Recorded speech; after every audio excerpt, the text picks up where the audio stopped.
गुरुर्ब्रह्मा गुरुर्विष्णु गुरुर्देवो महेश्वरा गुरु साक्षात् परब्रह्म तस्मै श्री गुरुवे नमः। सत्संग। कबीर जी कहते हैं, शीश दिए गुरु मिले तो भी सस्ता जान। यानी हम अपना सिर काट के रख दें और फिर गुरु मिल जाए तो भी सस्ता जान। इतनी महिमा बताई है गुरु की। गुरु के बिना इंसान जानवर के समान है, क्योंकि जानवर में क्या है, उसमें समझ, विवेक, ज्ञान ये नहीं होता। और इंसान को अगर गुरु मिल जाए, गुरु नाम किस चीज़ का है? गुरु नाम है ज्ञान का, विवेक का, समझ का, अनुभव का।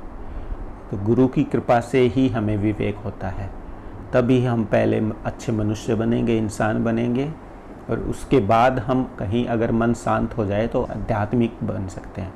तो पहले इंसानियत लाए। तो बिना गुरु के मनुष्य पशु के समान है। मनुष्य का शरीर तो उसको मिला हुआ है, लेकिन उसके मन में जो आता है वो करता रहता है, कर्मों का बोझ लेके आता है और वो कर्म जीता है और नए नए कर्म बना के और बोझ बढ़ा के चला जाता है, और ये चक्कर चलता रहता है। तो आपने पूछा था कि आपने सांसारिक सुख और आध्यात्मिक सुख, इन दोनों के बारे में बताना था। तो आज मैं उसके बारे में बताऊंगा कि सांसारिक सुख क्या है और आध्यात्मिक सुख क्या है, आंतरिक सुख क्या है। तो सांसारिक सुख है यहाँ का, इस संसार का सुख। परमात्मा ने हमें यहाँ भेजा है खेल खेलने के लिए। उस समुद्र में से, परमात्मा रूपी समुद्र में से, उसी की मौज से लहरें उठती हैं और बूंद बूंद निकल के, और वो यहाँ पे आके सुरतों के रूप में इंसान में आके खेल खेलती हैं अपना अपना। तो जिसके जैसे जैसे विचार होते हैं वो अपना जीवन जीता रहता है और खेल खेलता रहता है।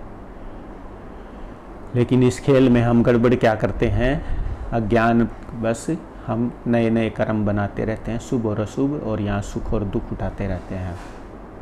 तो संसार के इस मृत्युलोक, इस पृथ्वी के संसार के जीवन में क्या है? सुख भी है और दुख भी है, और ये चक्कर चलता रहता है। और जब तक किसी आध्यात्मिक गुरु के पास नहीं जाएंगे, जो इस सुख दुख से परे एक परम पद ते सुख रहा समाई, जो उस सुख में नहीं रहता, वो हमें ये ज्ञान दे नहीं सकता। तो इस सुख दुख से परे, इस संसारिक सुख दुख से परे एक जीवन है आध्यात्मिक जीवन, जो उसके अनुभव में रहता है या उसका ज्ञाता है या उसका विवेकी है। वो आपको बताएगा, ज्ञान देगा, धीरे धीरे आपका संसार बनाएगा। यानी शारीरिक शांति, समता, फिर मानसिक समता, आत्मिक समता, और फिर आध्यात्मिक बनाएगा आपको। तो वो ज्ञान है। तो इसी में उत्तर आ जाएगा कि सांसारिक सुख क्या है और आध्यात्मिक सुख क्या है। तो सांसारिक सुख यहाँ पे क्या है? जो हम खेल खेल रहे हैं, उसमें कर्मों के हिसाब से हम प्रारब्ध कर्म लेके आते हैं। उन प्रारब्ध कर्म में सुख दुख दोनों भोगते हैं, और फिर उसके प्रारब्ध को भोगते हुए क्रियमान कर्म करते हैं। और क्योंकि हमें अज्ञान है, इसलिए हम मनमुखी होते हैं। यानी मन में कोई विचार आया, हम उसके बारे में बार बार सोचेंगे, वो हमारा कर्म बन जाएगा, और फिर हम उन कर्मों को भोगते रहते हैं और नए कर्म बनाते रहते हैं। तो ये चक्कर चलने लगता है। तो जो जीव मनमुख होता है उसको पता ही नहीं चलेगा। उसकी हालत ऐसी समझ लो जैसे मकड़ा अपना जाल बुनता है, उसमें खेलता है, और फिर आखिर में उस जाल में फंस के मर जाता है। ऐसे ही मनमुख मनुष्य जो हैं वो कर्म बनाते रहते हैं। कैसे कर्म बनाएंगे? देखेंगे, सुनेंगे, पढ़ेंगे, संस्कार ले लेंगे, और एक हेरिडिटरी संस्कार लेके आते हैं। बाहर के वातावरण से संस्कार लेते रहते हैं यहाँ पे अभी। तो उन संस्कारों से फिर मन में विचार उठते रहते हैं, क्योंकि हमारी चेतना उनको ग्रहण कर लेती है, और फिर उन संस्कारों से, उन विचारों से खेलती रहती है। और खेलते खेलते किसी खास विचार को पकड़ के उसको बार बार सोचते रहते हैं हम, और फिर वो कर्म बन जाता है। फिर उस कर्म को हम तीन तरह से भोगते हैं। या तो सपने में भोग लेंगे उस कर्म को, या उसको जागृत में भोग लेंगे, और या उसको फिर ध्यान में भोग लेंगे, विचार से भोग लेंगे। समझ गए आप? आज ज़्यादा डिटेल में नहीं जाऊँगा, शॉर्ट लूँगा क्योंकि टाइम थोड़ा है और सब्जेक्ट बड़ा है, तो इसलिए मैं शॉर्ट में लूँगा। फिर कभी इसको डिटेल में फिर कभी ले लेंगे। तो हम देखकर, सुनकर, पढ़कर संस्कार लेते रहते हैं, और उनको फिर उनके साथ चेतना खेलती है मन के मंडल में आके, और फिर बार बार सोचते सोचते सोचते वो कर्म बन जाता है और ये सिलसिला चलता रहता है। और इसमें अच्छे और बुरे, शुभ और शुभ दोनों तरह के, पॉजिटिव नेगेटिव दोनों तरह के होते हैं। तो सांसारिक सुख क्या है आप अच्छे से समझते हो, फिर भी मैं बता देता हूँ। जैसे बेटा अच्छे नंबर से पास हो गया तो हम खुश हो जाएंगे, या बिजनेस में लाभ हो गया खुश हो जाएंगे, या जॉब में प्रमोशन हो गया खुश हो जाएंगे, और अच्छा पति मिल गया, अच्छी पत्नी मिल गई कोई, या अच्छा मकान मिल गया तो हम खुश हो जाएंगे। ये संसारिक है।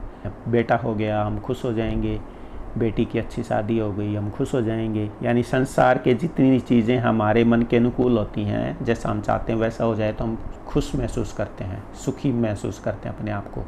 लेकिन इसके साथ में दुख भी जुड़ा है। संसार में ये है, सुख दुख दोनों होते हैं। इसके अपोजिट भी है। जैसे अच्छा पति मिला तो एक दिन वो बिछड़ेगा तो फिर दुखी हो जाएंगे। बेटा हुआ तो किसी दिन वो मन दुखाएगा बड़ा होके, तो फिर हमने तो इतना लाड किया उसका, और बड़ा होके कहा नहीं मानेगा तो फिर हम दुखी हो जाएंगे।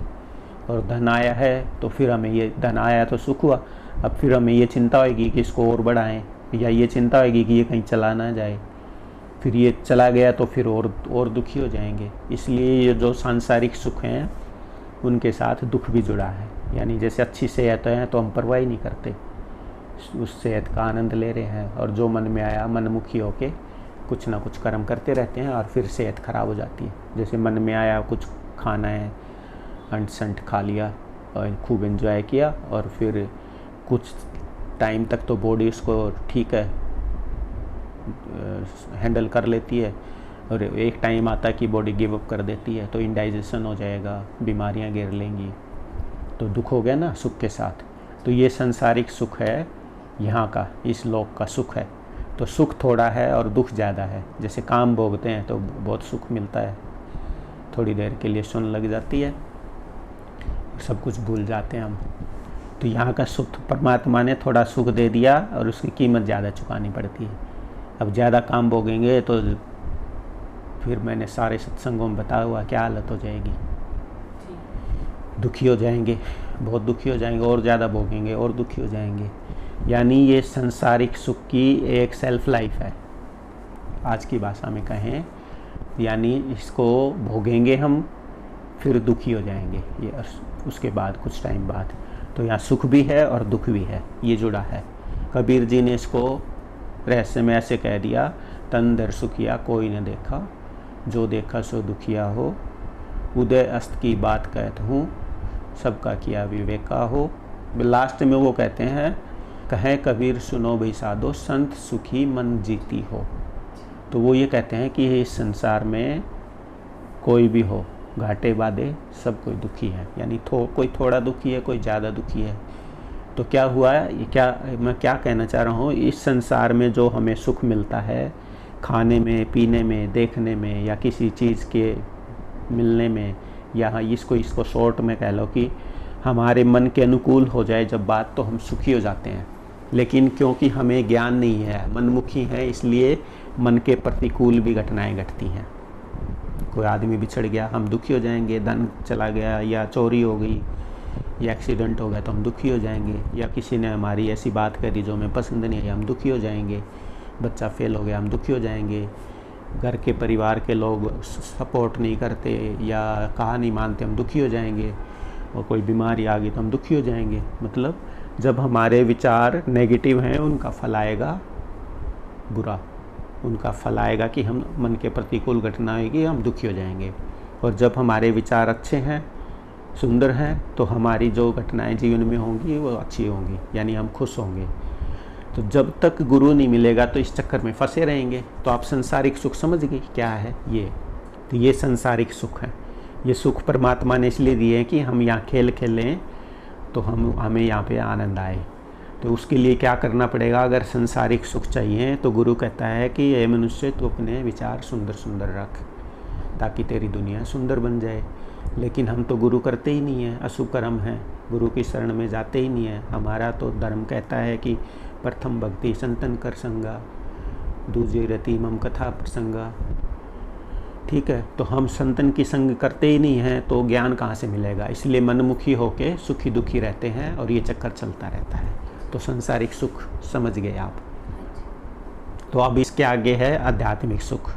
आध्यात्मिक सुख है कि जब हम बाहरी प्रवृत्ति को छोड़कर, जब हमारी चेतना आत्मा बहिर्मुखी प्रवृत्ति को छोड़ के अंतर्मुखी प्रवृत्ति में होके अंदर सिमटेगी, तब जाके हमें वो अंदर के लोगों के यानी अंदर स्टेजेस हैं वो सुख हमें मिलेंगे। वो अलग अलग स्टेजेस हैं, वो बता दूंगा अभी मैं। तो लेकिन वहाँ तक जा ही नहीं सकते। क्यों नहीं जा सकते? हमने कर्म बना रखे हैं। जैसे ही हम आंतरिक सुख का अनुभव करने के लिए बैठेंगे, ट्राई करेंगे, तो हमें कोई ना कोई इच्छा आके और उस बाहरी बहिर्मुखी कर देगी हमारी चेतना को। यानी हमारा योग लगेगा नहीं, ध्यान योग बनेगा नहीं, हमारा ध्यान योग भंग हो जाएगा, यानी मन चंचल होगा, क्योंकि हमें ज्ञान नहीं है। इसीलिए पहले किसी गुरु की शरण में जाओ। वहाँ पे सेवा बताई है 4 तरह की: तन की सेवा, धन की सेवा, मन बुद्धि की सेवा, फिर साधन अभ्यास की सेवा। तो तन की सेवा तो आपको कई सत्संगों में बता दी, धन की सेवा भी बता दी। सबसे ज़्यादा ज़रूरी है मन बुद्धि की सेवा, फिर जाके चौथी सेवा बनेगी। तो मन बुद्धि की सेवा से एक तो आपकी संसार ठीक हो जाएगा, आपकी संसारिक जो समस्याएं हैं वो आपको समझ आ जाएगी क्यों हैं, और आपके मन में शांति आ जाएगी। और फिर आप अगर जानना चाहोगे कि आध्यात्मिक सुख कैसे मिले, तो वो मन बुद्धि की सेवा से अगर आपकी इच्छा है तो आपको वो भी पता लग जाएगा कि यानी संसारिक ज्ञान चाहिए तो वो भी मिलेगा और आध्यात्मिक ज्ञान चाहिए तो वो भी मिलेगा। तो फिर अगर वो ज्ञान ले लिया और आपकी योग्यता होगी तो फिर आपको फिर चौथी सेवा करनी पड़ेगी, साधन अभ्यास की सेवा। उसके साथ साथ सत्संग सुनते रहो, तब जाके वो आध्यात्मिक सुख मिलेंगे आपको। यानी अंतर की जो स्टेजेस हैं, हमारी चेतना आत्मा अंतर्मुखी हो जाएगी। और फिर क्योंकि हमने कर्मों को जला दिया है ज्ञान से, तो फिर हमारा ध्यान भंग नहीं होगा और सहज में ही एक स्टेज ऐसी आएगी कि सहज में ही ध्यान लगने लग जाएगा अपने आप ही, अगर योग्यता है तो। और फिर वो अंदर का आध्यात्मिक सुख मिलेगा हमें। तो इसको कहते हैं सुख दुख से परे एक परम पद ते सुख रहा समाई। यानी जो संसारिक सुख दुख है उससे अंदर जाके हम उससे ऊपर उठना पड़ेगा, यानी मन के मंडल से आगे जाना पड़ेगा आत्मा के लोक में। और फिर चौथे पद में वहाँ पे हमें सूरत को शब्द अनुभव होता है, उसको कहते हैं आध्यात्मिक सुख। प्रकाश का या शब्द का अनुभव करते करते चौथे पद के अंत में उसमें समा जाएगी शब्द में ही सूरत, यानी योग हो जाएगा दोनों का, सूरत शब्द योग। तो उसको अनामी पद कहा है। तो वो तो बहुत दूर की बातें हैं। उससे पहले उस आध्यात्मिक सुख को प्राप्त करने के लिए क्या करना पड़ेगा वो मैं बताता हूँ, जो कि बहुत ज़रूरी है। ये बात माइकल भी पूछना चाह रहा है, लेकिन I am not good in English, so I am telling you in Hindi. अगर वो चाहेगा तो इसको इंग्लिश में कर लेगा, उसको समझ में आ जाएगा। If somebody can transfer this in English, so it will be better for Michael also. तो जितने हमने मनमुखी होके यहाँ पे कर्म बना रखे हैं, और कर्म बना रखे हैं इसलिए हमारी वहाँ पे अटैचमेंट है।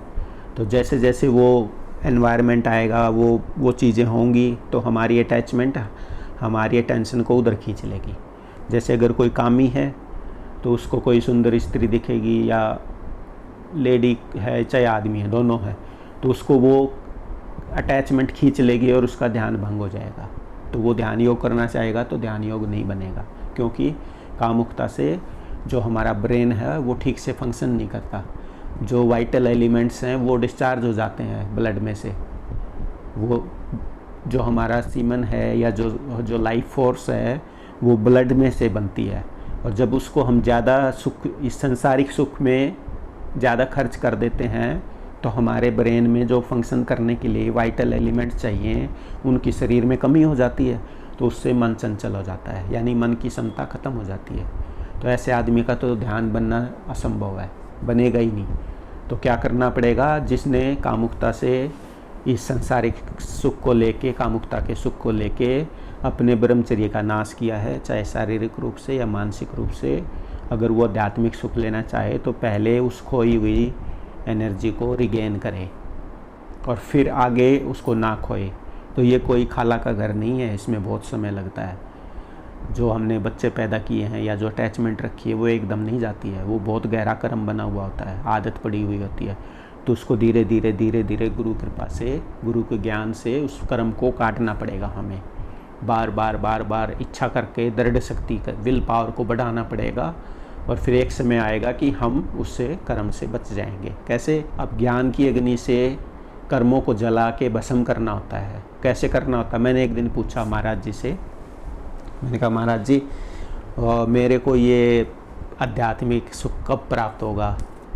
तो मेरे जो ये कर्म हैं ये इनसे कैसे पार पाऊंगा? तो वो कहते हैं मेरे को तेरे सभी शुभ अशुभ कर्म हैं वो ज्ञान की अग्नि में जलकर भस्म हो जाएंगे। तो वो मोटी बात बता देते थे, गूढ़ रहस्य बता देते थे, लेकिन डिटेल में नहीं खोलते थे, क्योंकि एज बहुत हो गई थी, बूढ़े हो गए थे बेचारे, और कितना ABCD वो पढ़ाते नहीं थे। वो चाहते थे कि इनको ऊंचे से ऊंचा ज्ञान दे जाऊं समय रहते, नहीं तो अगर डिटेल में जाऊंगा तो लेट हो जाएगा, फिर इनको ये बड़े बड़े संस्कार नहीं दे पाऊंगा, ऊंचा ज्ञान नहीं दे पाऊंगा। इसलिए वो मेरे को संस्कार देंगे कि भी तेरे शुभ अशुभ कर्म ज्ञान के अग्नि में जलकर भस्म हो जाएंगे।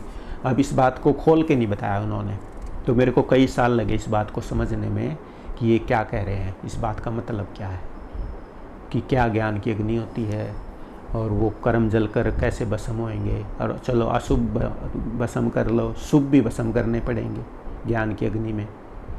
तो बड़े बड़े संत आते हैं, बहुत ऊंचा ऊंचा ज्ञान होता है उनके पास।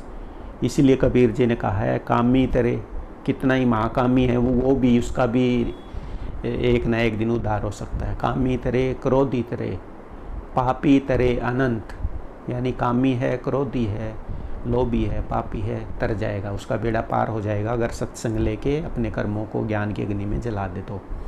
मन साफ हो जाएगा, मन वचन कर्म से तो पवित्र होना हमें, बस फिर क्या है, फिर तो आत्मा तो पवित्र है ही, सूरत तो पवित्र है ही, उसकी अनुभूति हो जाएगी। फिर क्या कहते हैं?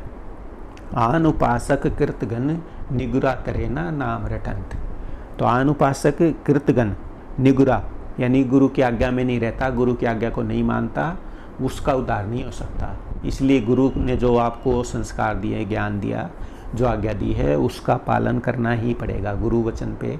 यानी मनमुखी से हमें गुरुमुखी होना पड़ेगा। गुरुमुखी का मतलब जो गुरु कहता है वो, गुरु कहे सो हित कर जान, गुरु कहे सो चित दर ध्यान। तो जब तक हम गुरु की बात को नहीं मानेंगे, उसको मानेंगे कब? जब उसको समझेंगे। समझेंगे कब? जब उसको सुनेंगे, गुनेंगे, समझेंगे, फिर उसको इम्प्लीमेंट करेंगे, तो हमारा कल्याण होगा। तो हम कामी हैं, बेशक क्रोधी हैं, लोभी हैं, मोही हैं, हमारा कल्याण हो जाएगा। सब इंसान के अंदर ये गुण होते हैं, तो किसी में थोड़े, किसी में ज़्यादा। तो ये सत्संग से साफ हो जाते हैं, मन वचन कर्म से आदमी पवित्र हो जाएगा। लेकिन पवित्र कौन होगा? जो गुरु भक्ति करेगा, यानी बार बार सत्संग में जाके रेडिएशन लेगा, दर्शन करेगा, तो जैसा गुरु है वैसे ही रेडिएशन से उसका मन साफ हो जाएगा और उसके जो घटिया संस्कार थे वो छूट जाएंगे। बस मन वचन कर्म से पवित्र हो गए तो अंदर का अनुभव चाहेगा, आंतरिक सुख, तो उसको आध्यात्मिक सुख भी मिल जाएगा। तो कबीर जी ने ये रहस्य में बताया है कि कामी तरे, क्रोधी तरे, पापी तरे अनंत, आनुपासक कृतगन, की एहसान ही नहीं मानता कि गुरु जी ने इतना ऊंचा ज्ञान दिया है, वो ये इस बात को समझेगा ही नहीं। जब तक उसका एहसान ही नहीं मानता है तो उसको तो गूढ़ रहस्य समझ ही नहीं आएगा। तो पहले तो वो ये आभार प्रकट करे कि अरे गुरु जी ने इतना ऊंचा ज्ञान दिया, तभी तो उसकी वैल्यू समझेगा ना। फिर वो उसको वैल्यू समझ के फिर इम्प्लीमेंट करेगा, तब उसका उद्धार होगा, नहीं तो नहीं होगा। इसलिए कबीर जी कहते हैं आनुपासक कृतगन निगुरा तरे न राम रटन। चाहे कितना ही राम राम राम राम, गुरु जी राधा स्वामी सतनाम श्री वाहे गुरु जी जपे जाओ या जपा जाप करे जाओ, अगर ज्ञान नहीं लिया और उसको लागू नहीं किया, इम्प्लीमेंट नहीं किया, मन वचन कर्म को साफ नहीं किया, या ये कह लो कि अपने कर्मों को जला के भस्म नहीं किया ज्ञान से, तो उसको कुछ नहीं, उसको ना तो ये संसारिक सुख मिलेगा, लोक सुहेल आएगा, ना परलोक सुहेल आएगा। हाँ, अगर वो उसकी ज़्यादा फेथ है कहीं पे, तो उसके संसारिक काम हो सकते हैं, सिद्धियाँ आ जाएंगी। लेकिन फेथ होना भी कोई मजाक नहीं है। बहुत बुद्धि बढ़ गई ना, इसलिए पहले कमज़ोरी देख लेते हैं, फेथ भी नहीं होता। ये अब लंबा नहीं खींच रहा हूँ मैं टू द पॉइंट आ रहा हूँ कि अंदर के सुख चाहिए तो पहले जो आपने कर्म बना रखे हैं, यानी जो अटैचमेंट्स हैं, जो हमारा राग है उसको ज्ञान की अग्नि में जला के भस्म करना पड़ेगा। तो राग से वैराग में जाना हमने, यानी अटैचमेंट से डिटैचमेंट में जाना है, तो नहीं जा सकते। इसके लिए फिर क्या किया संतों ने, राग से अनुराग करा दिया कि आप दुनिया की अटैचमेंट है, उस अटैचमेंट को गुरु से लगा दो, उस प्यार प्रीति को गुरु से लगा दो। उसको क्या कैसे लगेगी वो, उसको जब हम समझेंगे कि तुम ही हो माता पिता, तुम ही हो बंधु, तुम ही सखा हो, तुम ही हो विद्या द्रविणम, तुम ही हो मम सर्वम देव देव। यानी ऐसा समझेंगे कि भाई बंधु पिता माता सब कुछ आप ही हो, तुम ही हो विद्या, जो मुझे बुद्धि आई है सभी वो आप नहीं, तुम ही हो द्रविणम, धन दौलत भी तुम नहीं दी है, सब कुछ तुमको ही अर्पण है, तुम्हारा ही ये सब कुछ, तुम ही हो विद्या द्रविणम, तुम ही हो मम सर्वम देव, सब कुछ आप ही हो।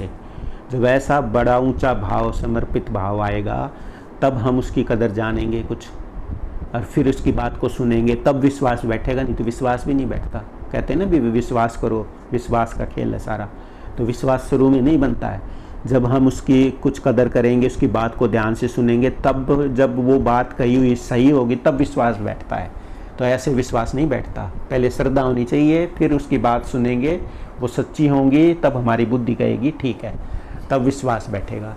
तो पहले हमारा ब्लाइंड फेथ होता है, और फिर जब गुरु की बात को समझ के फिर हम उसको फेथ विद नॉलेज यानी ज्ञान का विश्वास होता है, वो अटल होता है। ब्लाइंड फेथ तो कभी भी टूट जाएगा, ब्लाइंड फेथ। इस वजह से पहले श्रद्धा का होना ज़रूरी है, धर्म श्रद्धा पे विश्वास पे टिका है। तो श्रद्धा होगी तो हम बात सुनेंगे तो विश्वास बनेगा, और फिर हम कुछ करेंगे। ये सबसे पहला स्टेप है कि श्रद्धा होनी चाहिए। तो बड़े शुभ कर्म होंगे जब श्रद्धा होगी। शुभ कर्म क्या है, हम ये सोचेंगे कि सत्संग में जाएं, हम जो तो जीवन जी रहे हैं ये तो सुख दुख का जीवन है, अच्छा जीवन भी कुछ होता है वो सीखें।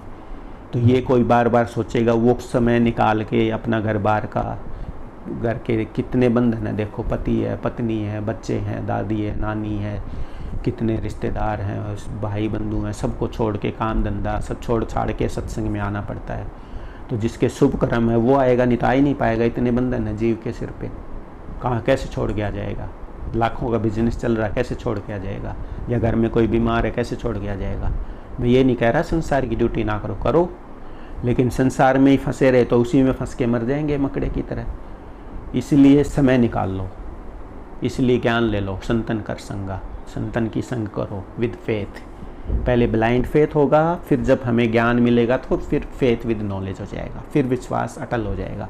उसको कहते हैं निश्चयात्मक बुद्धि, कि अभी हाँ भाई यही ठीक है। तब हम ज्ञान, तब हमारी स्टार्टिंग होगी ज्ञान लेने की। तब तक कुछ नहीं, आए जाओ जाए जाओ आए जाओ, नाम लेके फिरते हैं 50-50 साल 60-60 साल हो गए, और मैं देखता हूँ कुछ नहीं आता उनको, वहीं के वहीं है, ना गुस्सा गया ना दुख गया, ना जीवन में शांति आई, आध्यात्मिक की शांति सुख तो छोड़ दो आप, उनको कुछ फ़ायदा नहीं होता। तो हमें सबसे पहले फेथ हो, फिर विश्वास हो, और फिर हम संग करें, और फिर गुरु भक्ति करें। और गुरु भक्ति में उसकी बात को सुन के, और कब सुनेंगे, जब उसको परमात्मा समझें। वो परमात्मा नहीं है, suppose there is no God but make one, मान लो कि ये परमात्मा है, वो है नहीं है, हमें इस झगड़े में नहीं पड़ना है। रामायण में लिखा है, छल छिद्र मोहे नहीं भावा, सरल हृदय सो मोहि पावा। भाव ये है कि जो सरल हृदय से बात सुनेंगे उनको जल्दी समझ आ जाती है। जितने काट छाँट करते हैं ना, बुद्धि ज़्यादा लगाते हैं, उनको और देर लगती है। तो अगर आपकी श्रद्धा है विश्वास है तो सीधे, जब गुरु आपको सीधा रास्ता बताने लग रहा है तो करना क्या है, बात को सुनो, गुरु भक्ति करो, समझो उसको, बार बार उसको सुनोगे समझोगे तो दिमाग में बैठ जाएगी आपके। और जब ज्ञान ही हो गया, ज्ञान क्या है अब वो समझ लो। ज्ञान है, आपको ज्ञान है कि आग में हाथ डालेंगे तो जल जाएगा, इसलिए कभी आग में हाथ डालते हो? नहीं डालते ना, ये ज्ञान है। मान लिया किसी को रसगुल्ला खाने की आदत है, रसगुल्ला सामने आते ही वो कहेगा एक तो खा ही लेता हूँ। अब वो मान लिया कभी ऐसा हुआ कि उस रसगुल्ला आया, उसने तोड़ा, अंदर मक्खी निकली, तो खाएगा वो, क्योंकि उसको ज्ञान हो गया ये तो बीमार कर देगा, तो छोड़ देगा। ये ज्ञान है। एक और बता देता हूँ, आप रोड पे चलते हो तो गटर का मेन होल खुला है मान लिया, तो हम कभी पैर डालते हैं उसमें? नहीं डालते ना, हमें पता है कि पैर डालेंगे तो पैर टूट जाएगा या गंदा हो जाएगा, इसलिए हम साइड से निकल जाते हैं। तो ये ज्ञान है कि किसी चीज़ का आपको ज्ञान हो जाए कि ये ऐसा करूँगा तो ये होगा, तो उस फट आपको विवेक आ जाएगा, वो आप कर्म नहीं करोगे। ऐसे गुरु से ज्ञान लेना पड़ेगा। क्या ज्ञान लेना पड़ेगा कि आपकी क्या क्या कहाँ कहाँ अटैचमेंट हैं जो आपको बांधती हैं, जो आपके ध्यान को भंग करती हैं। जब आप ध्यान लगाने बैठते हो, चौथी भक्ति करने बैठते हो या तीसरी भक्ति करते हो मन बुद्धि की या साधन अभ्यास की, तब उस समय आपकी इच्छाएं आपकी चेतना को नीचे ले आती हैं, क्योंकि आपको अटैचमेंट है। यानी जैसे किसी को धन का अटैचमेंट है, लोभी है, तो जैसे ही ध्यान करने बैठेगा, सत्संग सुनने बैठेगा, ध्यान तो बहुत आगे की बात है, सत्संग सुनने बैठेगा, ध्यान से सुनेगा, इमीडिएट उसके माइंड में थोड़ी देर तो सुनेगा और तुरंत फिर उसके माइंड में आएगा, अरे वहाँ माल भेजना था, उसकी बिल्टी रह गई, उसको ये कलर देने थे, ये 2 कलर मिस कर दिए। यानी उसको वो बिजनेस आ जाएगा सामने। या कोई काम ही है तो थोड़ी देर सत्संग सुनेगा, फिर उसको इमीडिएट काम मुक्ता का विचार आ जाएगा। या ज़्यादा मोह है तो उसको और मोह का विचार आ जाएगा। यानी जिस जिस चीज़ से अटैचमेंट है वो चाह हमारी चेतना को ऊपर नहीं जाने देगी, अंतर्मुखी नहीं होने देगी। जैसे ही ध्यान करने बैठेंगे या सत्संग सुनेंगे, वो चाह हमें नीचे खींच लाएगी। और जिसका ब्रह्मचर्य गिरा हुआ है उसका तो मन इकट्ठा नहीं होगा, उसका तो ब्रेन शांति नहीं होगा, ब्रेन फंक्शन ही ठीक से नहीं करेगा, वो तो दुखी रहेगा। वो तो छोड़ दे इस बात को। तो जैसे ही हम सत्संग करने बैठते हैं, सुनने बैठते हैं, ज्ञान लेने बैठते हैं, तो कोई ना कोई चाह आके हमारी मन की चंचलता की वजह से हमारा मन इकट्ठा नहीं होता और जो हमारी अटैचमेंट्स हैं वो नीचे ले आती हैं हमें। यानी मन बिखरा होता है, हमारा मन चंचल होता है। और इसका मुख्य कारण है ब्रह्मचर्य का नाश, चाहे शारीरिक हो या मानसिक हो। तो सबसे पहले अगर आपको संत मत में आना है, गुरु मत में आना है, तो जो सेलिबेसी लूज की है उसको गेन करो, रिगेन करो, उसको फिर से उस शक्ति को इकट्ठा करो। जो गई वो तो गई, अब रिगेन करो ताकि आपका मन स्थिर होने लग जाए। उसके तरीके हैं अलग अलग। मन को वश में करना है तो योग का सहारा लें। ये महाराज जी ने कैलेंडर में लिख रखा है। ये कैलेंडर अगर 36 सूत्र हैं, इनको रोज़ कोई पढ़ ले तो आधा ज्ञान तो इसी में भर दिया महाराज जी ने। लेकिन कोई वैल्यू नहीं करता, पढ़े हैं घरों में।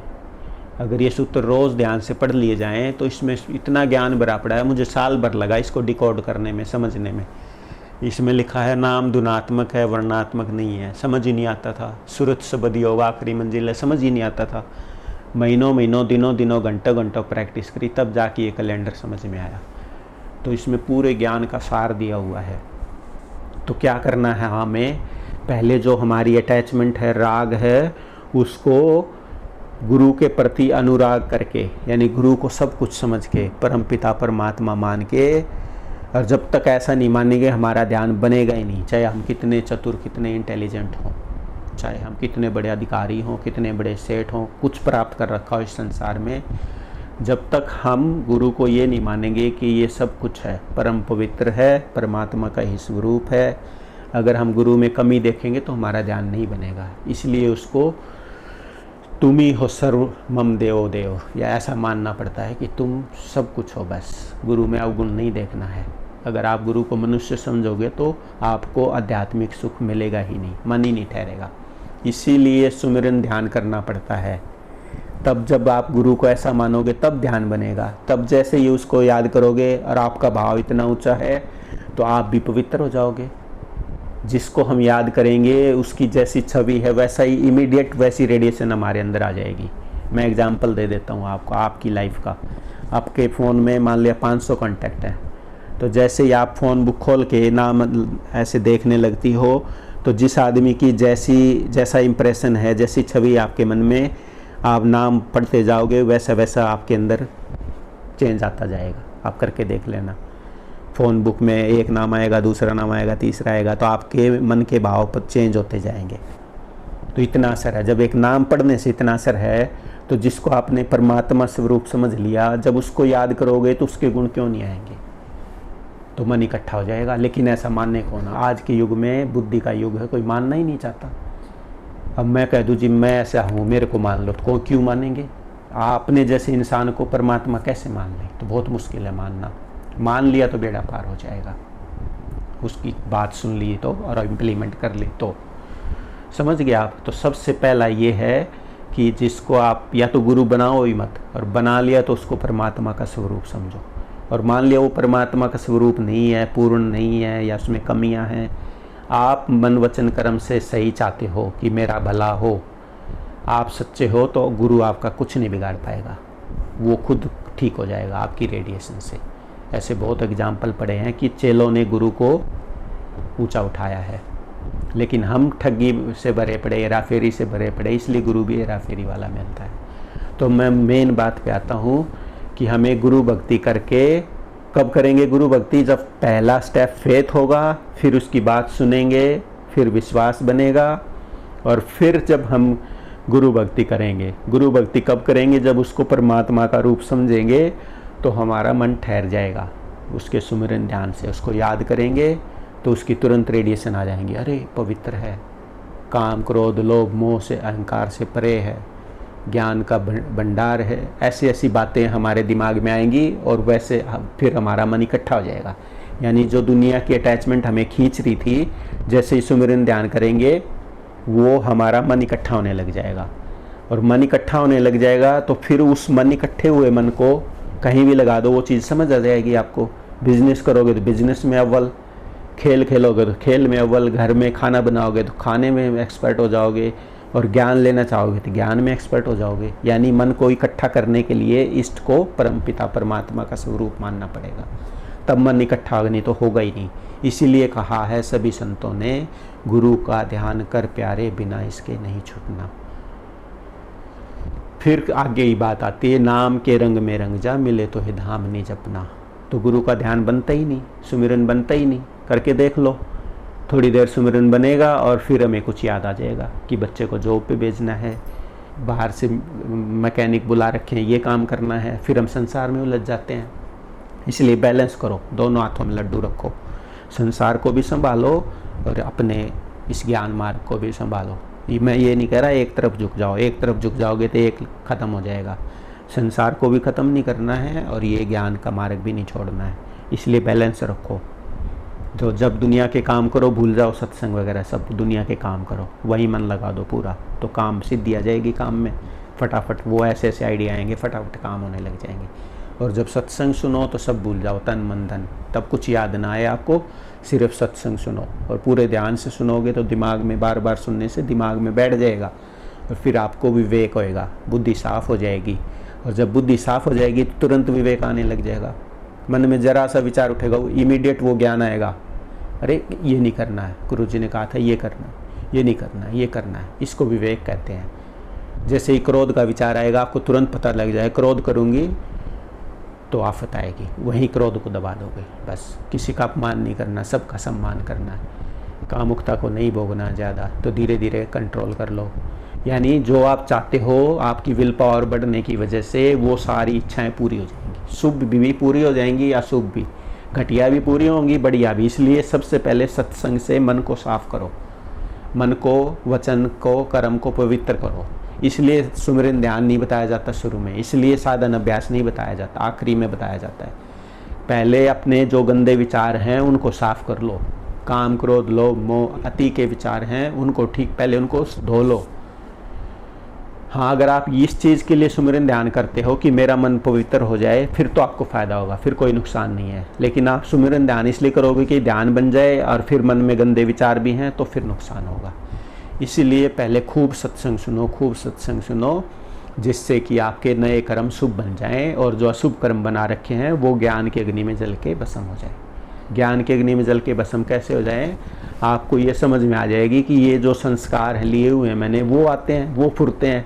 चेतना जब मन के मंडल पे आती है तो वो विचार आते हैं और उनसे मैं खेलती रहती हूँ, तो ये तो माया है, ये सत्य नहीं है। जब वहाँ से चेतना हट जाएगी तो विचार पड़ा रहेगा, उसमें फंसेगा ही नहीं। हम मन के मंडल में लाके सूरत को और फिर विचारों के साथ खेलते हैं और फिर सुखी दुखी होते रहते हैं। तो उसको अलग करना है, उसको चेतना को मन से ऊपर उठाना है। तो कब उठाएंगे? जब हमारा मन ज्ञान ले लेके जितने भी अशुभ कर्म हमने बना रखे हैं, जितनी अटैचमेंट्स हैं वो गिरानी पड़ेंगी। इसको कहते हैं ज्ञान की अग्नि में जला के शुभ कर्मों को भस्म कर दो। तो बार बार सत्संग सुन के आपकी बुद्धि साफ होएगी और फिर विवेक आएगा, और विवेक से फिर जब जैसे ही वो सिचुएशन आएगी वहीं तुरंत आपको पता चल जाएगा what to do what not to do, dos and don'ts. तो आपको पता चल जाएगा ये करना है ये नहीं करना है। तो आप मन में उसको मन में ही काट दोगे तो एक्शन में होगा ही नहीं फिर वो। तो ये ज्ञान से ऐसे कर्मों को, अटैचमेंट्स को जलाना पड़ता है। और ये एक दिन का काम नहीं है, इसमें बहुत मेहनत करनी पड़ती है, टाइम लगता है। लेकिन गुरु मिले तो क्या कमाना। गुरु मिल गया तो देखो जरा सी बात में ही, जरा सी बात कह के आपके ऐसे ऐसे कर्मों को ख़त्म कर देगा, आपका मार्ग आसान हो जाएगा। ये नहीं है कि कुछ नहीं करना पड़ेगा, लेकिन ज़्यादा आपको मत्थापच्ची नहीं करनी पड़ेगी। जैसे मेरे साथ हुआ कि बहुत से कर्म तो उन्होंने जरा सी चलते फिरते बात कही और मेरे दिमाग में बैठ गई और वो झंझट ख़त्म।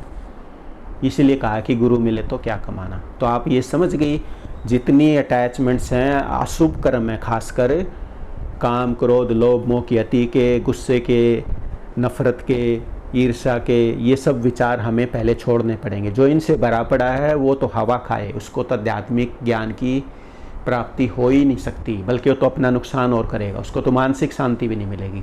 इसीलिए पहले लोक को सुखी बनाओ, तब पर लोक सुहेला आएगा। तो क्या करना है आपको, गुरु भक्ति करो। और कब, उसको परमपिता परमात्मा का स्वरूप समझो। वो परमपिता परमात्मा नहीं है, वो परमपिता परमात्मा जो सुप्रीम शक्ति है वो तो वहाँ है, वो यहाँ नहीं है, वो तो वहाँ है। लेकिन गुरु क्योंकि ध्यान करके और उससे मिल गया तो उसी का स्वरूप हो जाता है। वो हम माने ना माने वो तो है, हमारे मानने से फ़र्क थोड़े पड़ेगा। वो तो जब अनामी में जाता है या चौथे पद में जाता है कोई भी ध्यान योग से, तो उसी परमात्मा का स्वरूप हो जाता है, वही ईश्वरीय गुण आ जाते हैं उसमें। लेकिन मनुष्य शरीर में तब तक मनुष्य शरीर का बंधन है, और हम वो मनुष्य के गुण देख के और उसकी कदर समझते ही नहीं, सब उसकी मानता को समझते ही नहीं है। तो आप समझ गए, अपने गुरु को परमपिता परमात्मा का स्वरूप समझ के और फिर मन को, वचन को, कर्म को साफ करना पड़ेगा। और जितनी अटैचमेंट्स हैं वो गिरानी पड़ेंगी। वो कब गिरेंगी, कब मन इकट्ठा होगा आपका। पहले तो मन इकट्ठा नहीं होगा अगर गुरु का ध्यान नहीं किया तो। और बिना वो सुप्रीम पावर माने, उसका फॉर्म माने, यानी गुरु को अगर आपने परमात्मा का रूप नहीं माना तो मन ही इकट्ठा नहीं होगा। और जब क्यों हमारी इच्छाएं तो यहाँ संसारिक हैं, हमें अनुभव तो संसार का है, अटैचमेंट्स हैं, वो जैसे ही गुरु जी के सामने से हटेंगे वो खींच लेंगी, मन भटक जाएगा। इसीलिए चलते फिरते सहज में सुमिरन ध्यान बने, तब तो फिर आपका मन इकट्ठा हो जाएगा और फिर आप फिर गुरु भक्ति करोगे, यानी बार बार सत्संग सुनोगे, समझोगी और फिर काम की बात निकाल के उसको बार बार प्रैक्टिस में लाओगी, उसको प्रैक्टिकल लाइफ में इम्प्लीमेंट करोगी। कभी फेल हो जाओ कोई बात नहीं, फिर ट्राई करो, ट्राई, ठीक है, एक दिन हो जाएगा। ऐसे करके धीरे धीरे कर्म कटने लगेंगे, अटैचमेंट्स हैं वो कटने लगेंगी। और जब हमारा मन पवित्र हो जाएगा, जो चंचल प्रवृत्ति है, बहिर्मुखी प्रवृत्ति है, वो अंतर्मुखी होएगी, तब अंदर के साधन। जब तक चंचल मन है तो कभी कुछ विचार आएगा, कभी कुछ विचार आएगा, कभी कुछ विचार आएगा, कभी कुछ विचार आएगा। तो मन का फैलना ही दुख है और मन की चित्त की वृत्तियों का इकट्ठा होना ही सुख है। तो हमारी तो चित्त की वृत्तियाँ फैली रहती हैं, सारा दिन विचार करते रहते, कभी कुछ। इसलिए इसको शास्त्र दल कमल कहा, पहला जो स्थान है। इसलिए गुरु का सुमिरन ध्यान करें, सत्संग सुन के मन वचन कर्म को पवित्र कर लें, गुरु का ध्यान करें तो हमारा मन ठहर जाएगा, वहाँ सुख मिलता है। तो किसी को स्वप्न में आ जाएगा स्वरूप, किसी को जागृत में आ जाएगा, किसी को ध्यान में आ जाएगा। चलते फिरते सहज में सुमिरन रहेगा, उसको कुछ करना नहीं पड़ेगा, बैठना नहीं पड़ेगा। खाते पीते, उठते बैठते, चलते, घर से जाते घर आते, उसको याद रहेगा। सहज का सुमिरन ये बनेगा, तब उसको फ़ायदा होगा, तब उसका मन इकट्ठा हो जाएगा। और कोई घबराहट होगी तो उसको इमीडिएट या तो विवेक से वो संभल जाएगा, या गुरु की शरण में भक्ति, गुरु की शरण में जाके, हे गुरु जी आप ही संभालो, तो उसको दुख नहीं होगा। यानी जो उसका यमराज से पिंड छूट जाएगा। धर्मराज की शरण ले ली ना, तो ये पहले स्थान पे भी अगर किसी का ध्यान बन जाए तो उसकी जो 1000 तरह की वृत्तियाँ फैली हुई थी, 1000 तरह के विचारों में, वो वृत्ति इकट्ठी होकर उसको सुख का अनुभव होगा। यानी वृत्तियों का इकट्ठा हो जाना सुख है और वृत्ति चित्त की वृत्तियों का फैल जाना दुख है।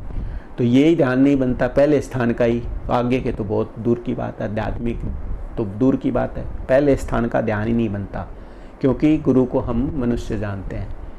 कबीर जी कहते हैं, गुरु को मानुष जानते ते नर कहिए अंध, यानी वो अज्ञानी है। दुखी होए संसार में आगे जम का फंद, इस संसार में दुखी होंगे और आगे जम का फंद, यानी उनको यहाँ भी दुख भोगना पड़ेगा और जब शरीर छोड़ेंगे तब जमा के मारेंगे कि तुमने ये गलती क्यों करी, तुमने ये काम क्यों किया, तुमने ये क्यों किया। जो जीवन भर हमने किया वो सब सामने आ जाएगा। इसलिए मनुष्य नहीं समझना गुरु को, अगर या तो गुरु बनाओ ही मत, अब बनाओ तो फिर उसको समझो ये परम पवित्र परमात्मा का ही स्वरूप है, ये वीतराग पुरुष हैं, ये काम क्रोध लोभ मोह से परे हैं और आपके मानने से परे हो जाएंगे। आपने मान लिया तो ठीक है, और आप नहीं मानोगे तो कुछ नहीं है। महाराज जी को तो यही कहा था ना, ये दाता दयाल की मूर्ति है, मैंने इसको भगवान माना तो मैं उसी का रूप हो गया, अगर तुम नहीं मानोगे तो तुम कुछ नहीं कहेगी तुम्हें, ये समझ गया। तो फिर ये भाव जब आपका बन जाए तब आप ज्ञान लेके गुरु भक्ति करके अपने कर्मों को जलाओ। पहले अशुभ कर्मों को जलाओ, फिर शुभ कर्मों को साथ साथ जलाना सीख लो कि भाई अधिक बहुत शुभ कर्म क्या हैं, अच्छा घर बनाऊंगी, अच्छा पैसा हो, बेटे खूब तरक्की करें, गाड़ियां हो, अच्छे सब दुनिया मेरी अच्छी हो, ये शुभ कर्म है। मेरे को भी सुख मिले, मेरे घर वालों को भी सुख मिले, सबको सुख मिले, ये शुभ कर्म है। और अशुभ कर्म क्या है, ईर्ष्या द्वेष नफरत के विचार, ये बुरे कर्म हैं। और शुभ कर्म क्या है, माफ़ी के, माफ़ कर दो, तप के, दया के, दया कर दो, सहायता के, ये विचार हैं अपनी प्रोग्रेस के, ये विचार हैं शुभ विचार। तो पहले शुभ अशुभ दोनों को ज्ञान की अग्नि से, ज्ञान से जला के भस्म करना पड़ेगा, तब आपका मन स्थिर होगा और तब प्रवृत्ति आपकी बहिर्मुखी से अंतर्मुखी होगी, तब जाके आपको आगे के आध्यात्मिक सुख का अनुभव होगा। उससे पहले ये स्थान है, पहला स्थान है सहस्त्रदल कमल। यहाँ पे हमारी चित्त की वृत्तियाँ फैल जाती हैं, तरह तरह के विचार आते हैं तो दुख होता है, चित्त की वृत्ति इकट्ठी हो गई तो सुख है। फिर दूसरा स्थान है ज्ञान का, तो गुरु भक्ति करोगे तो त्रिकुटी लगने लग जाएगी। वहाँ पे जाके आपको सिर्फ एक ही विचार है कि जो आप जानना चाहते हो उसी का उत्तर मिल जाएगा आपको। चाहे संसारिक चीज़ जानना चाह रहे हो तो वो उत्तर मिल जाएगा, और आध्यात्मिक जानना चाह रहे हो तो वो भी उत्तर मिल जाएगा। तो यहाँ ध्यान करना पड़ेगा बहुत दिन तक, तब जाके ताला खुलेगा, रहस्य खुलेगा।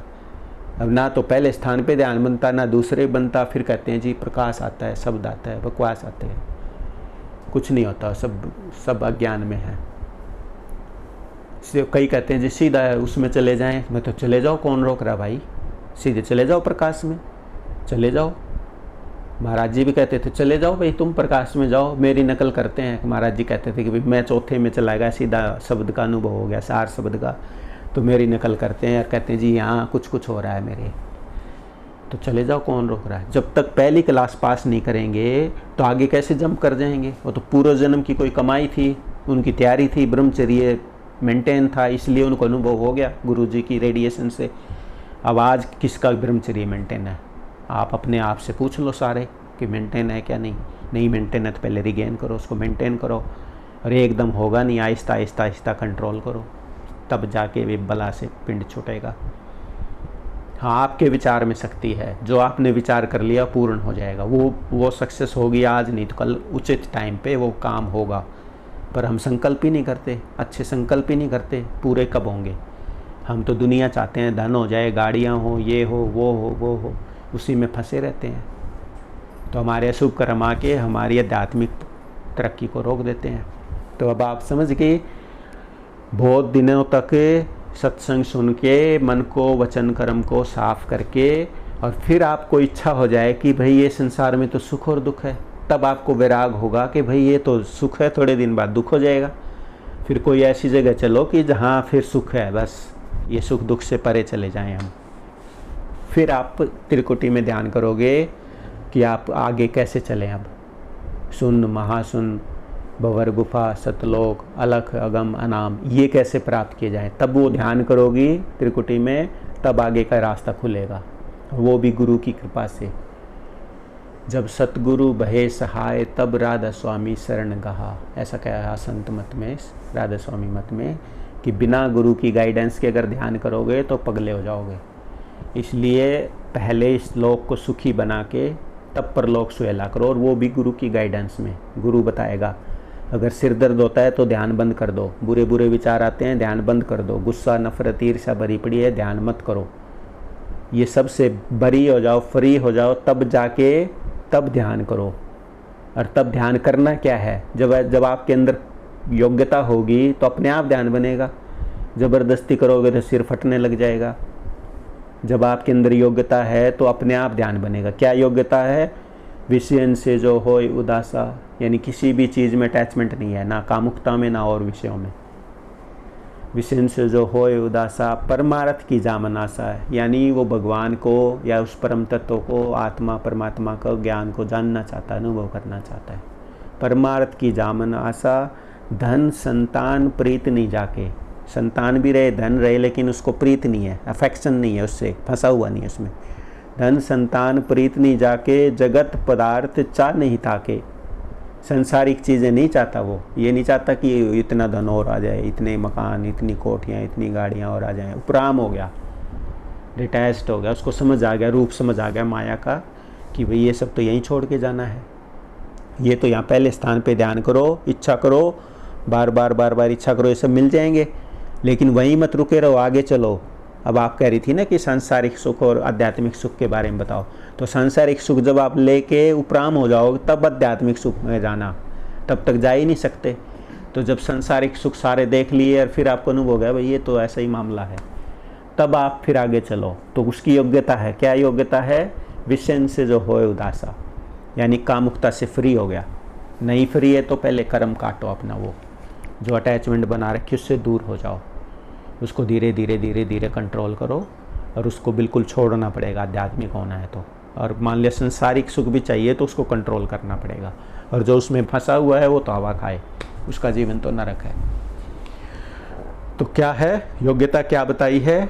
विषय से जो होए उदासा, परमार्थ की जामन आशा, धन संतान प्रीत नहीं जाके, जगत पदार्थ चाह नहीं ताके, तन इंद्रिय आसक्त नहीं होई, भूख नींद आलस जिन खोई। तन इंद्रियों की, जो हमारी इंद्रियां, कर्म इंद्रियां, ज्ञान इंद्रियां, उनमें फंसता नहीं है, मतलब किसी भी विषय में और किसी भी स्वाद में नहीं फंसता है वो, उसको तो बस ये है। तन इंद्रिय आसक्त नहीं हुई, नींद भूख आलस जिन खोई, विरह बाण जिन हृदय ला गया, खोजत फिरे साध गुर जागा। मतलब उसको लगन लग गई, नींद भूख आलस जिन खोई, उठते बैठते यही है कि बस कैसे समझ लूँ, कैसे आगे के आध्यात्मिक सुख लूँ, कैसे मेरे दर्जे पास हों, कैसे प्रकाश में जाऊँ, कैसे शब्द में जाऊँ, कैसे मन को साफ करूँ। यानी वो जानना चाह रहा है, जिज्ञासा है उसको, जिज्ञासा है तभी तो मिलेगा, नहीं तो कैसे मिलेगा।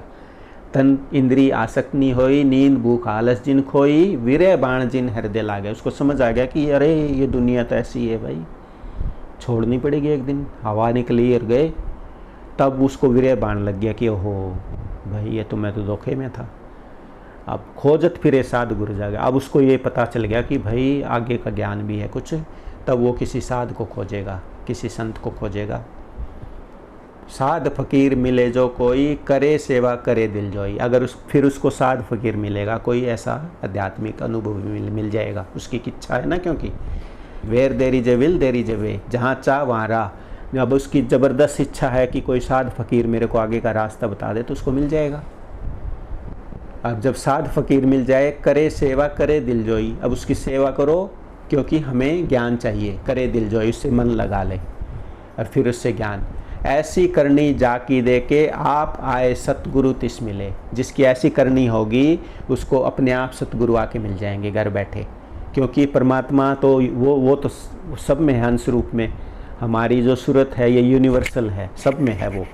आपकी जैसी डिमांड है वैसी सप्लाई हो जाएगी, अपने आप कुदरत आपके पास जहाँ आपका काम होना है वहाँ ले जाएगी। कुछ नहीं करना, सिर्फ गहरी इच्छा हो कि मेरे को कोई ऐसा साधु संत मिले जो मुझे ये ज्ञान दे दे। तो जब आप ये योग्यता लेके आ जाओगे, ये योग्यता चाहिए, जब आपके अंदर ये योग्यता आ जाएगी तब आपका मन स्थिर हो जाएगा और फिर अपने आप आंतरिक अनुभव होने लग जाएंगे, सुन लग जाएगी। जब आपके अंदर कोई ज़्यादा इच्छा चाह नहीं है, ब्रह्मचर्य की शक्ति ठीक है, तो और आपने ज्ञान की अग्नि से कर्म जला के भस्म कर दिए हैं, तो जब आप ध्यान करोगे या सत्संग सुनोगे तो अपने आप आपका ध्यान बन जाएगा, अपने आप आगे के दर्जे खुल जाएंगे। क्या होगा? पहला ध्यान लगेगा सुन का।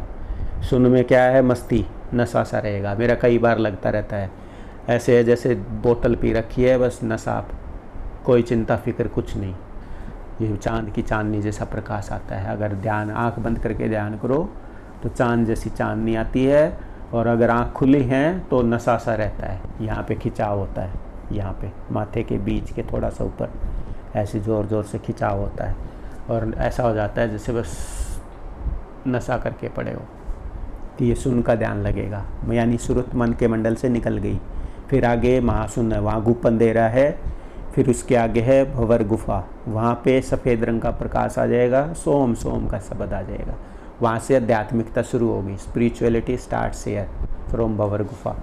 तो वहाँ पे सफ़ेद रंग का प्रकाश है और मस्ती से भी बहुत ज़्यादा आनंद, ब्लिस जिसको कहते हैं ना, वो सुन में तो मस्ती है और महाशून में तो बिल्कुल बेसुध हो गया, जैसे बहुत ज़्यादा पी ली कुछ होश ही नहीं में वैसा। और भंवर गुफा में ब्लिस आ जाता है, आनंद। और सतलोक में और ज़बरदस्त प्रकाश है और सफ़ेद रंग का ज़बरदस्त प्रकाश है, सैकड़ों सूर्य जैसा, वहाँ पे आनंद है, ब्लिस है। तो आप कह रही थी ना आध्यात्मिक आनंद, तो ये आपके सुन से शुरू हो जाते हैं अंदर के आनंद, लेकिन सही है वो, सही जो आध्यात्मिकता शुरू होती है वो समझ लो आप भंवर गुफा से शुरू हो जाती है, सतलोक में फिर और गहरा हो जाता है वो। और संत मत शुरू होता है अलग से, जब सार शब्द में, जब आप इस तीसरे जोन को भी छोड़ के चौथे शब्द में जाते हो, वहाँ पे स्पिरिट के अंदर ही आपकी सुरत ही उसको सार शब्द को उस जब वहाँ चौथे पद में जाएगी तो उसको अनुभव करेगी। वो अभी भी है हमारे अंदर प्रकाश और शब्द, लेकिन ब्रह्मचर्य खोने की वजह से प्रकाश का अनुभव नहीं हो रहा और मन इकट्ठा नहीं है और वो सुरत ऊपर नहीं जा रही, इसलिए शब्द का अनुभव नहीं हो रहा। तो जब आप गुरु भक्ति से अपनी क्वालिफिकेशन लेके आएंगे तब वो सुरत ध्यान योग से सहज में ही, सहज योग से चौथे पद में जाएगी, वहाँ जाके उसको सिर्फ शब्द का अनुभव होगा, कोई प्रकाश नहीं है वहाँ पे। और वो शब्द सुनेगी, वो है संत मत, वो संतों का साधन है। उससे नीचे के साधन दूसरे, वो संत मत नहीं है। संत मत उससे चौथे पद से स्टार्ट होता है, जहाँ सुरत शब्द योग। और फिर उस शब्द को सुनते सुनते, और कब सुनोगे, जब ब्रह्मचर्य मेंटेन करोगे। अगर ब्रह्मचर्य फिर खो दिया तो फिर क्या होगा, ना प्रकाश आएगा, वो प्रकाश आता था वो भी चला जाएगा, शब्द आता था वो भी चला जाएगा, फिर गिर जाएंगे।